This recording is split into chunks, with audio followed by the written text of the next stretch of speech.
लावायची. आधी म्हणाली पोरीला कुठेतरी लांब सोडून या, आता म्हणती मारून टाका, चेहरा विद्रूप करा. मग आपण कसं करायचं?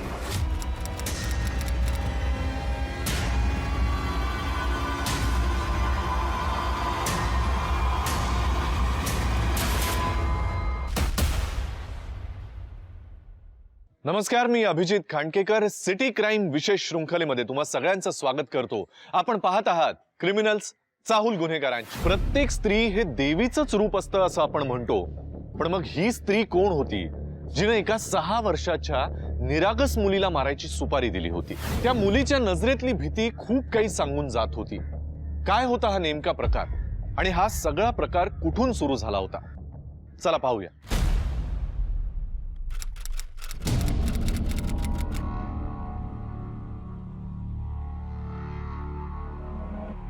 तू पण खा.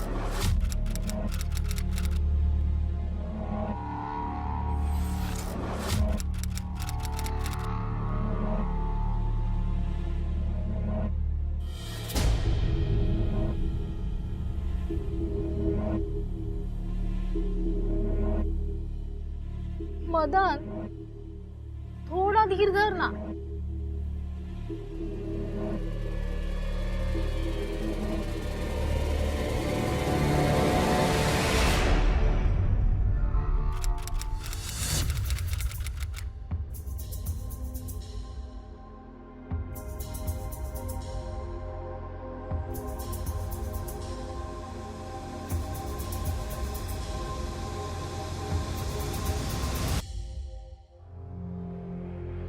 मदन,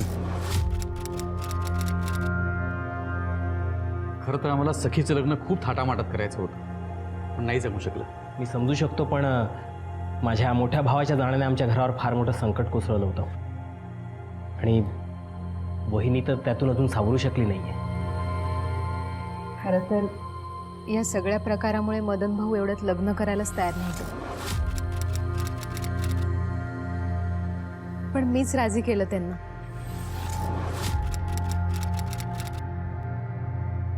गेलेल्या गोष्टी थोडीच परत येणार आहेत. खरंय, पण त्यामुळे आपल्या लग्नाचा खर्च वाचलाय आणि हे वाचलेले पैसे तुमच्या संसाराला लागले पाहिजेत, बरोबर ना?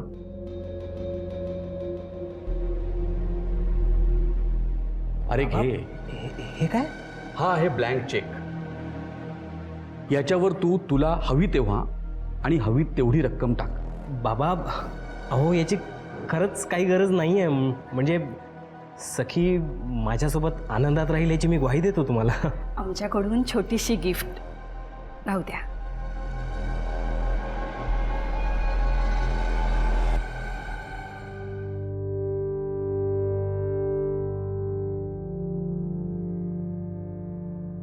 यांची खूप इच्छा होती मदनचं लग्न थाटामाटात करायची.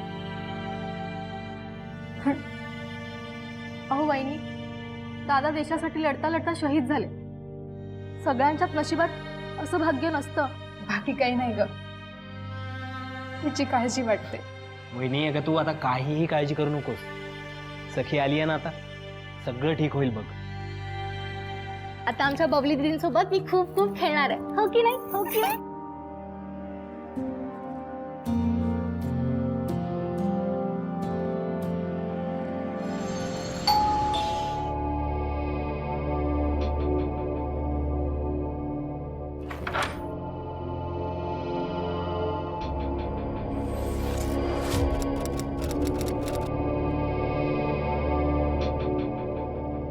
नशीबवान आहे मदन. सॉरी. मदन आला नसेल ना अजून? कुठे अक्षता? आपण कोण? अरे सॉरी, मी ओळख करून द्यायलाच विसरलो. मी तुमचा सख्खा शेजारी सुजित. अरे सुजित, या ना, मदन येईलच आता. आता मदनला आपल्याला भेटायला थोडीच वेळ मिळणार आहे ना, स्पेशली तुम्हाला. रे, ते त्यांच्या संसारात सुखी आहेत तर बरंच आहेत ना. आता तुम्हाला चांगलं आहे तर काय, मला ठीकच आहे. चला ठीक आहे, येतो. तुम्ही वहिनींना भेटायला आला होतात ना? मग झालं की भेटून. अजून किती भेटणार? आणि तुम्ही दोघी नाही भेटलं तरी माझ्यासाठी माझी डार्लिंग आहे ना. ए माझी डार्लिंग, ये ये ये ये ये. कसली गोड आहे तू, कसली गोड गोड गोड. स्वीट तू, स्वीट स्वीट स्वीट. पापा दे. तू इतक्या वेळ यांच्याकडे होतीस? हो, मी एकटाच राहतो ना. ही आली की बरं वाटतं मला, तेवढंच मजा येते. चला येतो वहिनी. हो. येतो. छान वाटलं तुला भेटून. बाय.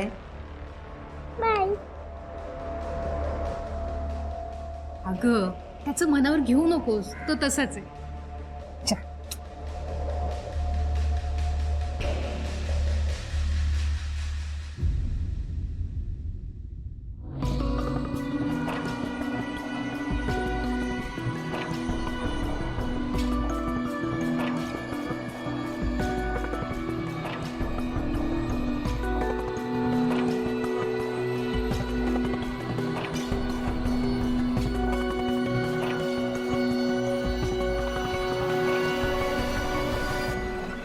मदन, वहिनी. मदन जरा बाहेर आहे, तुझ्याशी बोलायचं.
मला ना बरं वाटत नाहीये, पण बबलीला कोण सोडेल शाळेत? मी सोडेन.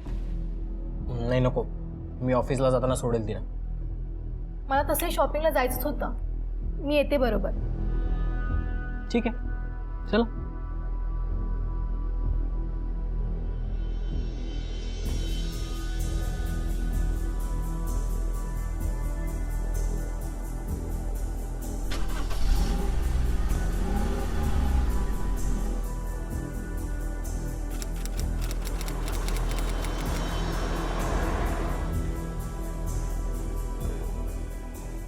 चला. बाय.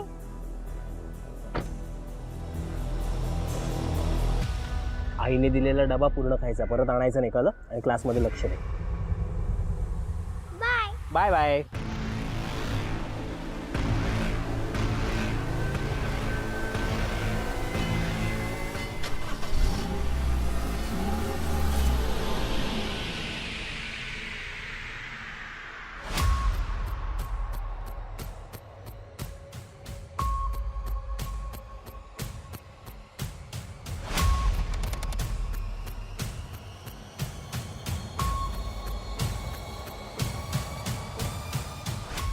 नववधू जेव्हा लग्न करून सासरी येते तेव्हा स्वाभाविकपणे तिची अपेक्षा हीच असते की आपला जास्तीत जास्त वेळ हा जोडीदारासोबत घालवावा.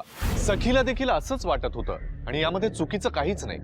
पण मग अक्षता या दोघांना एकांत का मिळू देत नव्हती? अक्षताचं हेच वागणं सखीला गोंधळात टाकणारं होतं. सखीला जो एकांत हवा होता तो तिला मिळत नव्हता.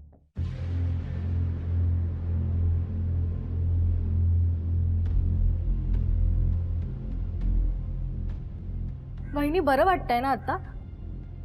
अगं नाही, बरं नाही वाटत आहे मला. मग सकाळी बाहेर कशाला पडला होता तुम्ही? मी कुठे गेले होते बाहेर? हा अगं हा, म्हणजे बाहेर गेल्यावर जरा बरं वाटेल ना म्हणून गेले होते. हा, एवढा चहा कोणासाठी? सुजितला पण चहा हवाय ना म्हणून. अगं किती वाजले? बबलीची शाळा सुटली असेल, तिला आणतेस का तू? मला ना जरा बरंच नाही वाटत आहे. हां, हो, मी जाते.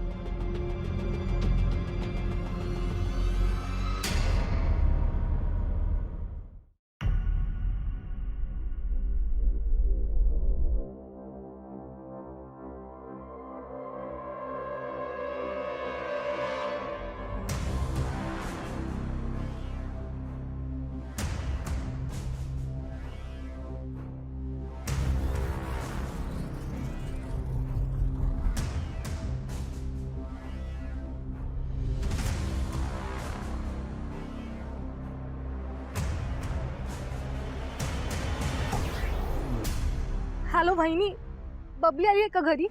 नाही ग. का ती शाळेत नाही आहे का? अहो, मी तिला शाळेतच न्यायला आले होते, पण ती त्या आधीच बहुतेक निघाली आहे. अरे बापरे. हे बघ, ती एकटी कुठे जाणार नाही. बघ, शोध जरा इकडे तिकडे. हां, बहिणी, मी शोधते तिला, असेल तिकडेच कुठेतरी. अहो मॅम, आमची बबली ह्या स्कूलमध्ये आहे. ही अशी दिसते. ही तुम्ही तिला पाहिलं का? नाही पाहिलं. ठीक आहे.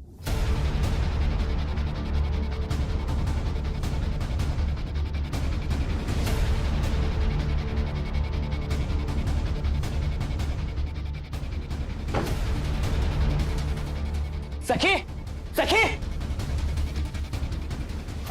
आली का बबली घरी? नाही, बबली नाही आली. सगळीकडे शोधलं, कुठेच नाहीये ती. हॅलो. हॅलो, मदन देशमुख. हो, कोण बोलताय? तुझी पोरगी जिवंत पाहिजे असेल तर तुझ्याकडे सकाळी 10 वाजेपर्यंत टाइम आहे. तेव्हा 20 लाख रुपये आणून द्यायचे. आणि हा, लई चालाकी करायची नाही. जर पोलिसात गेलास तर तुझी पोरगी ढगात गेली समज. हॅलो. कोण होतं? काय बोलला? काय झालं मदत? बबली किडनॅप झाली काय? आणि ते 20 लाख रुपये मागतायत आणि उद्या सकाळपर्यंत पैसे नाही दिले तर ते बबलीला मारून टाकतील असं म्हणतायत. माझ्या बबलीला वाचवा. मदन, आपण माझ्या पप्पांशी बोलून घेऊ. अगं, पण ते एवढा पैसा कुठून आणतील? मी बोलते त्यांच्याशी, ते करतील आपल्याला मदत. तू बोलशील? हं? माझ्या बहिणी बबलीला वाचव. बबली, बबली. पैशासाठी माणूस कुठल्या थराला जाईल काही सांगता येत नाही. हे माझ्या बिझनेस करता आणलेले घरात होते. 20 लाख आहेत. तुमचे खूप उपकार झाले. तुम्ही माझ्या मुलीचा जीव वाचवला. तो अहो, असं काय करताय? बबली काय परकी आहे का आम्हाला? हे 20 लाख घ्या आणि बबलीला सोडवा.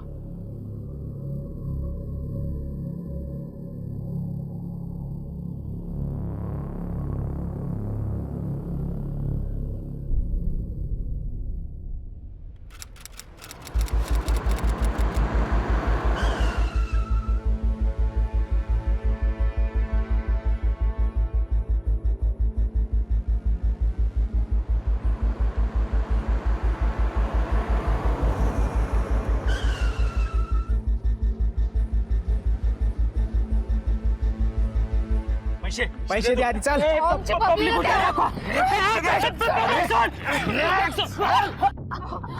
बबली तर देऊन जा. मदन,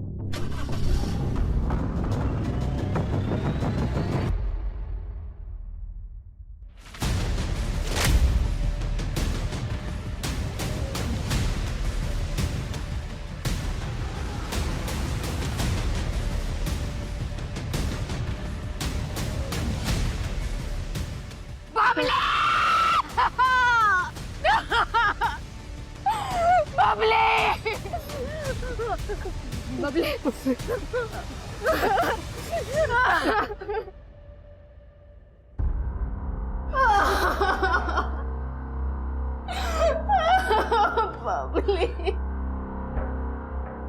तुम्ही खरं तर आधीच आमच्याकडे यायला हवं होतं.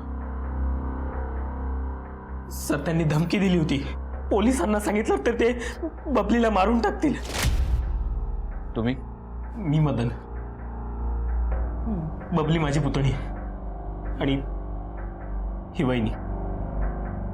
तुम्ही एका रात्रीत 20 लाख रुपये जमा केलेत कसं? सर ते माझ्या बिझनेसचे होते. मुलीचं मॅटर होतं म्हणून मी पुढे केले. नायकोडे, या सगळ्यांचे डिटेल्स घ्या. बबलीच्या चेहऱ्यावर खूप वार झालेत, तिचा चेहरा विद्रूप झालाय, आपल्याकडे तिची आयडेंटिटी नाही आहे. तुमच्याकडे बबलीचा एखादा फोटो असेल तर? सर, हा तिचा फोटो.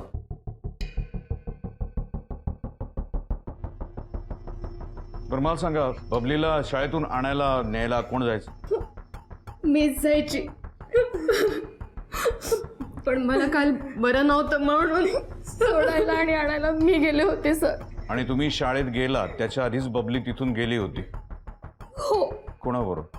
ती स्वतःहूनच गेली होती सर. तुमच्या घरी कोण कोण असतं? आम्ही तिघे आणि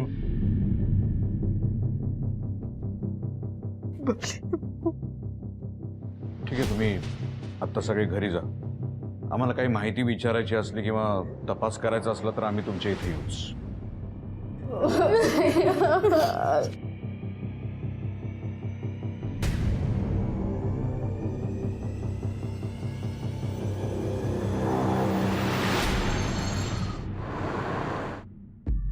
धमकीचा पहिला फोन कधी आला तुम्हाला?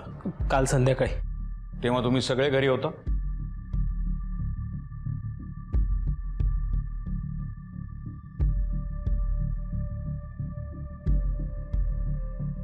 किसन देशमुख हे सर, हे माझे मिस्टर आर्मीत होते.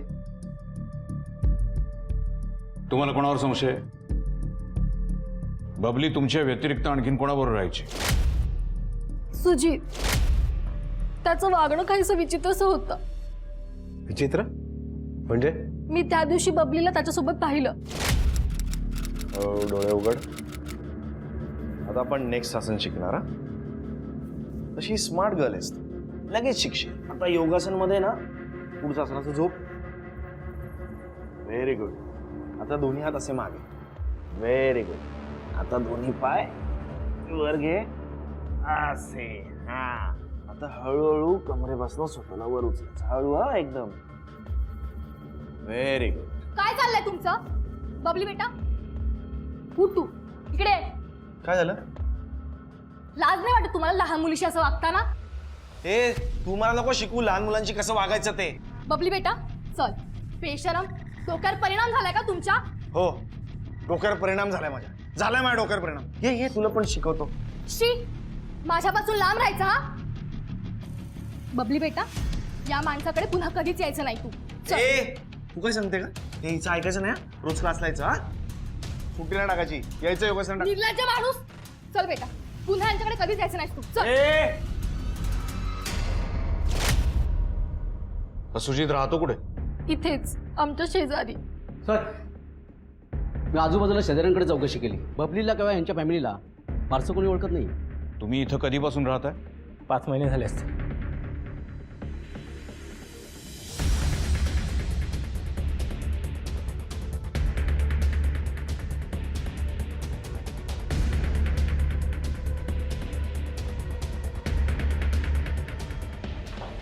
सुजित, उठ.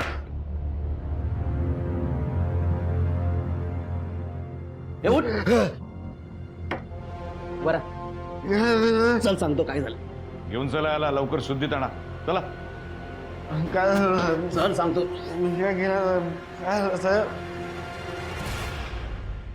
बबलीला किडनॅप करण्याचा प्लॅन कोणाचा होता? मला काय माहिती साहेब, माझा काय संबंध? जुगारात आकडे लावायचं बरोबर माहिती आहे तुला. जुगारात पैसे हारला, पैसे कुठून आणायचे म्हणून बबलीला किडनॅप केलं, तिच्या आई वडिलांकडे पैसे मागितले. सगळा तुझा प्लॅन होता ना? बोल. साहेब काय बोलताय तुम्ही साहेब? बबलीला नाही साहेब, देवा शपथ मी काय नाही केलं साहेब. असं नाही बोलायचं. याला आपल्या लॉकअप मध्ये न्या, तोडवा आणि त्याच्यानंतर जा बोलायला लागेल पोपटा. नाही, साहेब. घेऊन जा. साहेब, हो साहेब. साहेब साहेब साहेब सर, मदनकडे फिक्स असा जॉब नाहीये. सर, मदन एक मिनिट. हा सर, मदन आहे ना, मदन हा खूप लबाड माणूस आहे सर. का? तुझ्या बरोबर काय केलं त्याने? साहेब, त्याने मला मारलं होतं. मारलं होतं का? साहेब, तुम्ही त्यालाच विचारा. घेऊन जा. सर या मदनचं कॅरेक्टर मला थोडं विचित्रच वाटतंय. म्हणजे स्वतःकडे जॉब नसताना सुद्धा एवढं मोठं घर, एवढं सगळं, त्यात 5 महिन्यापूर्वी त्याने नवीन घर भाड्याने घेतलं. त्याच्यामुळे त्याच्या शेजारच्यांना त्याच्याविषयी किंवा त्याच्या फॅमिलीविषयी विशेष काही माहिती नाही. आणखीन एक महत्वाची गोष्ट नोट केलीत नाही कोणी? कोणती सर? त्या अक्षदाचा नवरा आर्मीत होता, तो शहीद झाला.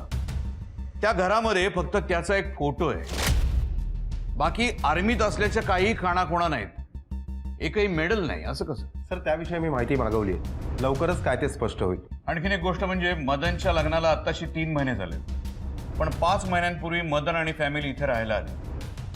मग याच्या आधी ते कुठे राहत होते आणि मुळात ते इकडे शिफ्ट का झाले हे शोधून काढा. Okay sir.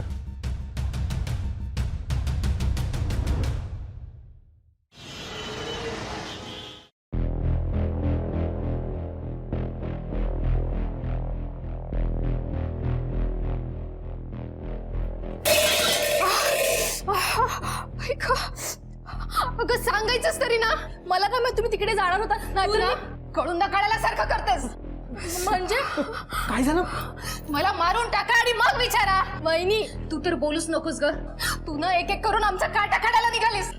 मदन अरे हे असं का बोलतात? मी काय केलं? तूच मारलंस माझ्या बबलीला. वहिनी काय बोलतेस तू? कळतं का? हो. तूच गेली होतीस ना तिला शाळेत सोडायला आणि आणायला. हिचीच काहीतरी चाललंय. वहिनी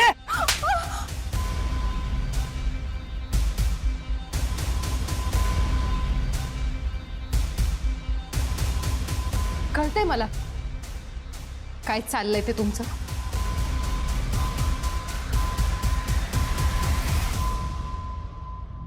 पाच महिने झाले तुम्हाला इथे येऊ. या अगोदर तुम्ही राहायला कुठे होतात?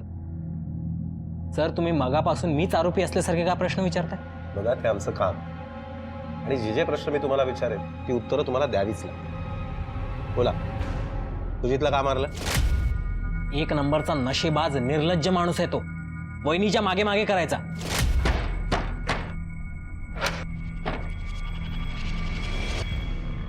सॉरी, न सांगता मला बोलायचंय. हा बोल ना.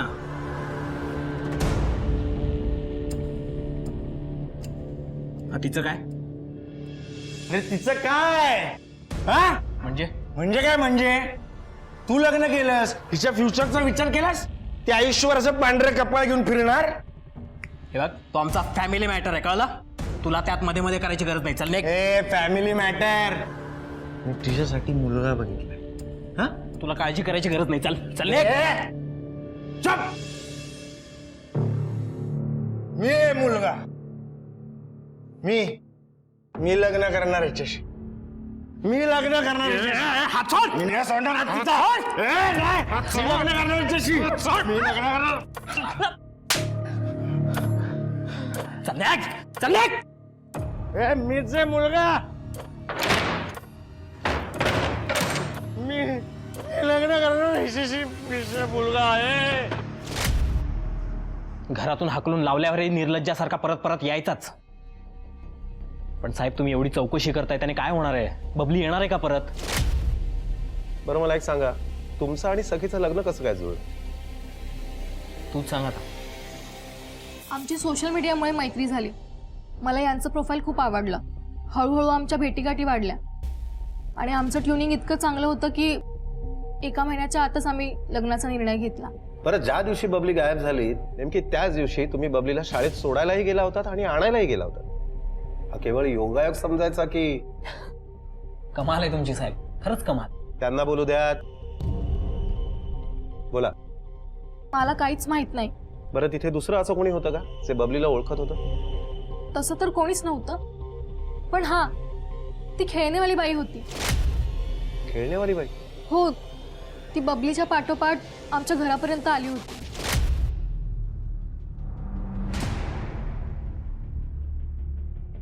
बबली बेटा, आवडलं का? बबली, काय खातेस तू? काय दिलं तुम्ही तिला? चॉकलेट.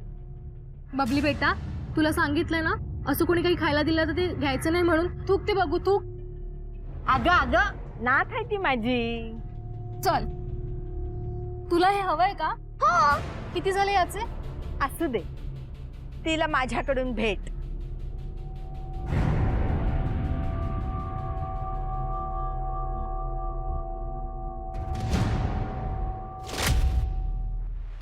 खेळणेवाली बाई आता असते कुठे? त्या दिवशी नंतर ती मला कुठेच दिसली नाही. आम्हाला अशी माहिती मिळाली आहे की बबलीच्या गायब होण्यामागे तुमचाच हात आहे आणि तिच्या आईकडनं पण तसा आरोप होतो. हो साहेब. हे बघा, तुम्ही शांत राहा. तुम्ही बाहेर जा बघू. रिकामे त्यांना बाहेर घेऊन जा. चला.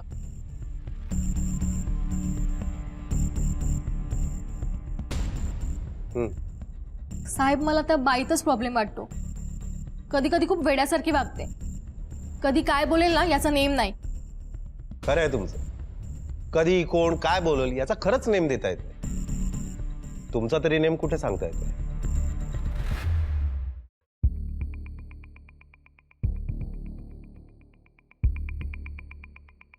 तर येस. ज्या नंबरवरनं गुंडांनी खंडणीसाठी फोन केला होता तो नंबर अजूनही बंद आहे. पण सर, त्या नंबरवरनं गेल्या आठवड्याभरात समतानगरच्या राजा चक्कू नावाच्या गुंडाला 10 ते 12 वेळा फोन केला गेलाय. म्हणजे हा राजा चक्कू नक्कीच इन्व्हॉल्व दिसतोय याच्यात. हो सर.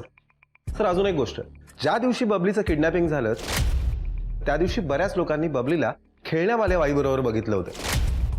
त्या दिवसापासून ती बाई गायब आहे. पण आपली काही माणसं त्या बाईच्या मागावर लावली आहेत. नायकोडी हा सगळा प्रकार सुपारी देऊन केला हे तर नक्की आहे. पण यामागे नक्की सूत्रधार कोण आहे शोधून काढायला हवं आपल्याला. आपल्याला या सगळ्यांना ताब्यात घ्यायला लागणार आहे. सध्या त्या सुजितला वॉर्निंग देऊन सोडून द्या आणि हा राजा चक्कू जिथे असेल तिथून उचला त्याला. Okay sir.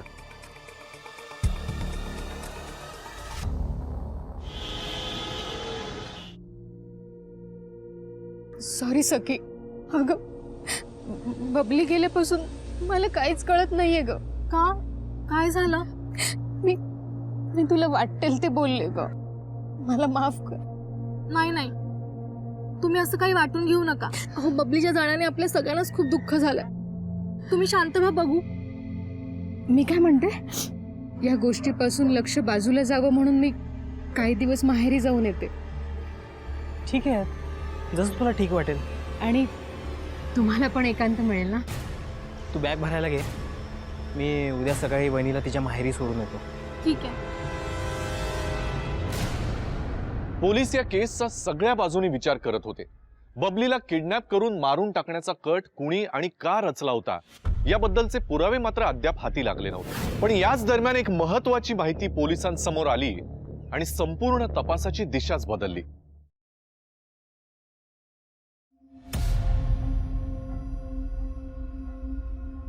Sir, yes.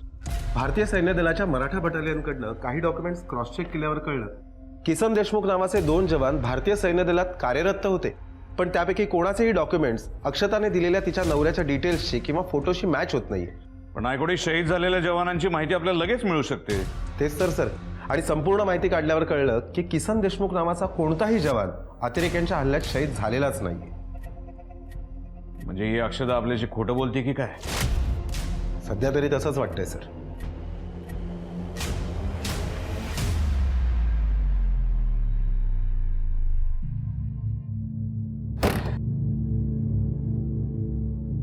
चला. लवकर या, मी एकटी राहू नाही शकणार इथे. अगं, संध्याकाळी परत येणार आहे मी. आणि तसंही 4 तासांचं अंतर आहे फक्त. आणि तुला काही वाटलं तर मला फोन करतस. चल. येते. हा, काळजी घ्या.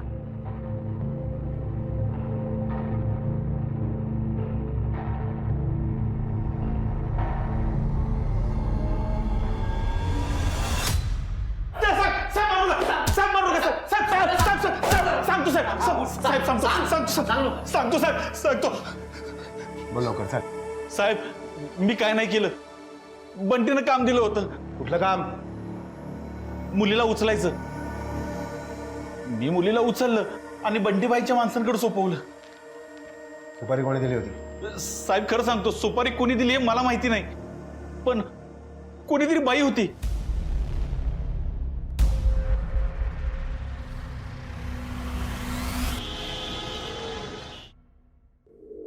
सर, माझे जावई दुपारपर्यंत येतो असं सखीला सांगून गेले होते. अजून आले नाहीयेत. मला एकटीला खूप भीती वाटत होती.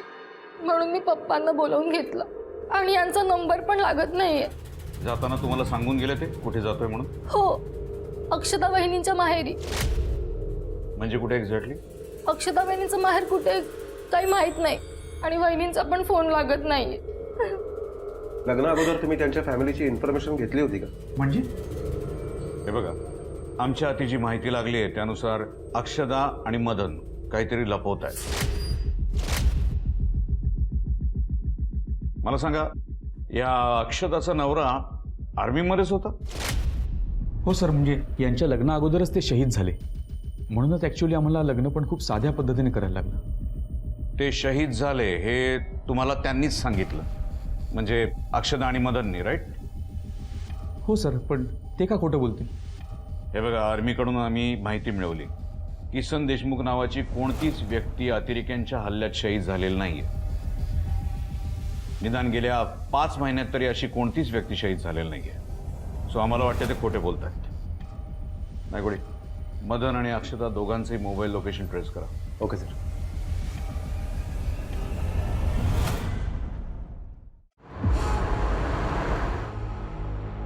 तर मदन लहानपणापासूनच लबाड होता. त्याला ना झटपट श्रीमंत व्हायचं होतं. त्याची स्वप्न मोठी होती आणि तो त्यासाठी ना काही करायला तयार होता. हा मदन आत्ता कुठे असेल? सांगता येत नाही, पण त्याचे आई वडील ना जोगेश्वरीला राहतात. जोगेश्वरी? पत्ता माहिती आहे?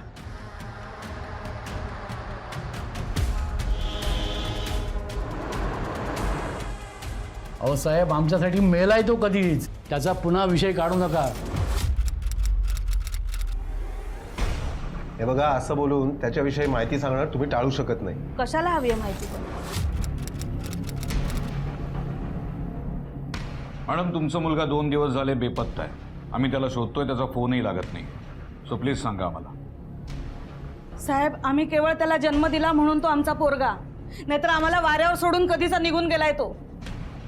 त्याचं लग्न झालं हे तरी माहिती आहे का तुम्हाला? किती लग्न केली आहेत त्याने? म्हणजे हिच्याशी लग्न केलंय हे तरी माहिती आहे की नाही तुम्हाला? नाही, आम्ही नाही ओळखत हिला. नाही ओळखत?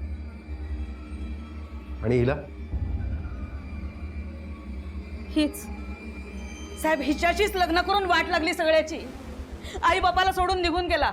साहेब, ही कुठं दिसली ना तुम्हाला तर तिला धरा आणि तुरुंगात टाका. म्हाताऱ्या आई बापाचे शाप लागणार आहेत तिला. बरं, मला सांगा, तुमचा मुलगा अजूनही तुमच्या कॉन्टॅक्टमध्ये आहे? परवा फोन आला होता. कुठल्या नंबरवरून? 1 मिनिट. आणि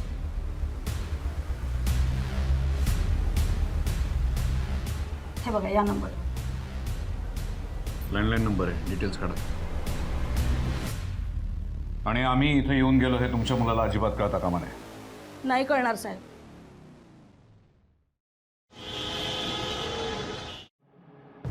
सर, ये दोनों लोग रूम नंबर 105 में हैं. अनुराग, सर को दिखा दो.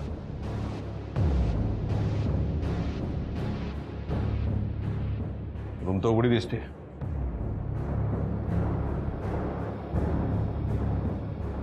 चला मॅडम. हाँ सर. अक्षता, ए अक्षता, अक्षता, अक्षता, उठ. सर,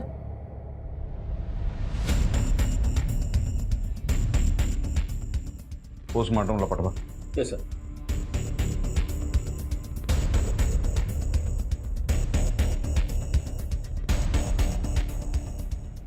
तुमच्या हॉटेलचं CCTV फुटेज दाखवा आम्हाला.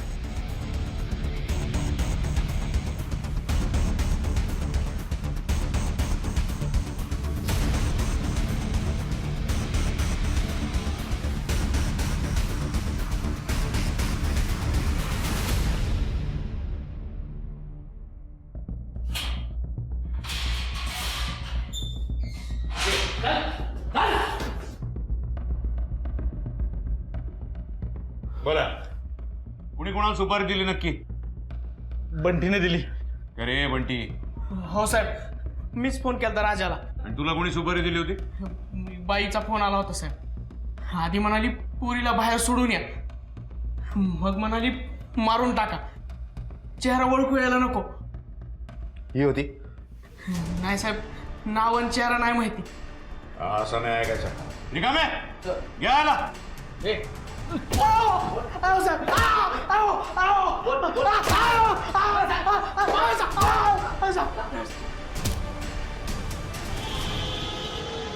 आणि ती दुसरी फाईल रिकमेंडना पाठवून मागून घ्या. Okay sir. हॅलो, हा बोल. ठीक आहे, तू वॉच ठेव, आम्ही पोचतोच.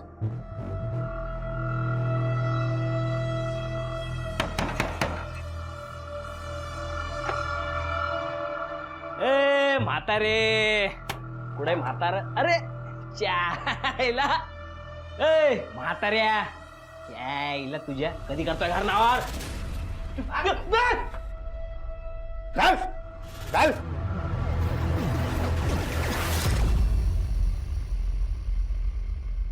सगळा प्लान अक्षताचा होता साहेब. आम्ही घर भाड्याने घेऊन आमची ओळख लपवण्याचा प्रयत्न केला होता.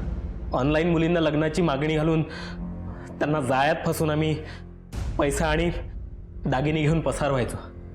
सखीच्या वडिलांकडे भरपूर पैसा आहे आम्हाला माहिती होतं, म्हणून आम्ही बबलीच्या किडनॅपिंगचं नाटक करून 20 लाख रुपये मिळवले होते. आणि कर्जाचं कारण सांगून सखीची ज्वेलरी. पण अक्षता पैशांसाठी काही करायला तयार होती. आम्ही वहिनी आणि दीर झालो, पण तिला सारखी भीती होती की बबली लोकांसमोर आम्हाला कधीतरी आई बाबा म्हणेलच. तिला मुलं आवडत नव्हती, पण बबली आम्हाला ऍक्सिडेंटली झाली होती, म्हणून ती तिला धाक दाखवायची आणि मारायची सुद्धा. अक्षता जरा सांभाळ. तुम्ही गप्प बसाव. बोल, काय म्हणायचंय? बोल. काका. हा, पप्पा म्हणशील ना, अख्खी जाळून टाकेल तुला. हा, बाहेर कोणाला सांगशील कोणाला? हा.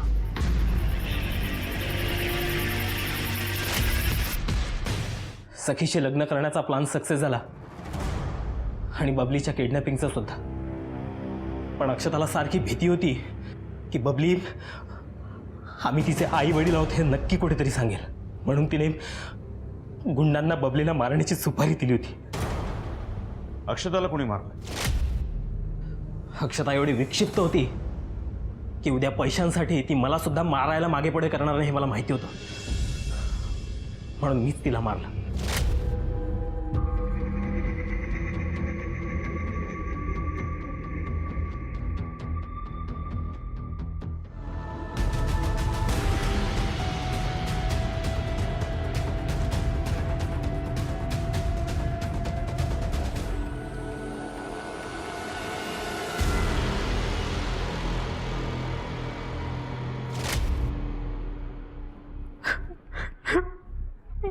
मी चुकलो साहेब.